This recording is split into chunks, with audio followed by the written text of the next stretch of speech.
দর্শক, আর ২ মাস পরই রাজবাড়ীর বাজারে উঠবে হালি পেঁয়াজ। চলছে পুরোদমে পরিচর্যার কাজ।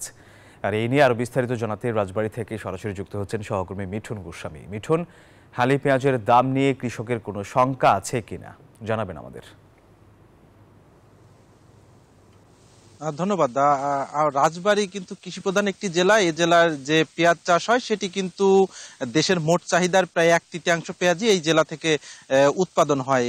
রাজবাড়ী জেলায় যে পেঁয়াজটি এখন হালি পেঁয়াজের আবাদ শুরু হয়েছে। আমরা একটু দেখাবো পেঁয়াজটি একটু দেখাবো যে আমরা যে মাটিতে আছি এখানে হালি পেঁয়াজের আবাদ হয়েছে। এই পেঁয়াজটি কিন্তু আগামী 2 মাসের ব্যবধানেই কিন্তু পেঁয়াজটি বাজারে আসতে শুরু করবে। তবে কৃষকদের মনে কিন্তু এক ধরনের হতাশা রয়েছে দাম নিয়ে। আমরা কৃষি বিভাগের সঙ্গে কথা বলেছি। কৃষি বিভাগ আমাদেরকে জানিয়েছে এবছর রাজবাড়ীতে প্রায় 40,000 হেক্টর জমিতে হালি পেঁয়াজের আবাদ হয়েছে।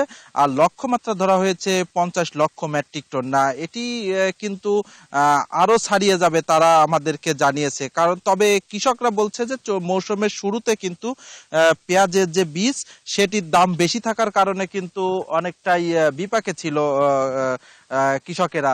এবছর তাদের পেঁয়াজে খরচ হয়েছে প্রায় 2 গুণ বেশি, অর্থাৎ প্রতি মন পেঁয়াজে তাদের খরচ বলছে প্রায় 1500 টাকা মতো প্রতি মন পেঁয়াজে খরচ হবে তাদের একটা ধারণা। তবে যে দাম রয়েছে এই দাম যদি থাকে তাহলে কৃষক ক্ষতিগ্রস্ত হবে, এমনটা কিন্তু কৃষকদের পক্ষ থেকে বলা হয়েছে।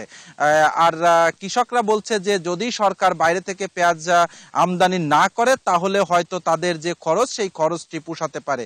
এতটুকুই ছিল আমার কাছে রাজবাড়ী থেকে পেঁয়াজ চাষের সর্বশেষ তথ্য। মিঠুন, আপনাকে ধন্যবাদ।